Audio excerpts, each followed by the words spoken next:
Do sentences. Do ഉപയോഗിച്ചിട്ടുള്ള ചില sentences. Do എന്ന് പറഞ്ഞാൽ നമുക്കറിയാം ചെയ്യുക. ഡു ഇറ്റ് എന്ന് പറഞ്ഞാൽ അത് ചെയ്യൂ.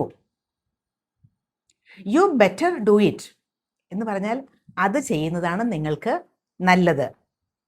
യു ബെറ്റർ ഡു ഇറ്റ് എന്ന് നമുക്ക് ആ ടോൺ ഒക്കെ മാറ്റി നമുക്ക് പറയാം, കുറച്ചുകൂടി നമുക്ക് അത് ഫോഴ്സ് ചെയ്തുകൊണ്ട്. യു ബെറ്റർ ഡു ഇറ്റ് അങ്ങനെ പറയാം. ലെറ്റ് ഹിം ഡു ഇറ്റ് എന്ന് പറഞ്ഞാലോ, ലെറ്റ് ഹിം ഡു ഇറ്റ്, അവനെ ചെയ്യാൻ അനുവദിക്കൂ, അവൻ ചെയ്യട്ടെ എന്നാണ്. Let him do it. Let me do it, എന്നെ ചെയ്യാൻ അനുവദിക്കൂ, ഞാനിത് ചെയ്തോട്ടെ. Let me do it. Let them do it, അവരത് ചെയ്യട്ടെ. മേക്ക് ഹിം ഡു ഇറ്റ് എന്ന് പറഞ്ഞാലോ, മേക്ക് ഹിം ഡു ഇറ്റ്, അവനെ അത് ചെയ്യിപ്പിക്കൂ എന്നാണ്, നിർബന്ധിച്ച് ചെയ്യിപ്പിക്കൂ എന്നാണ്. Make him do it.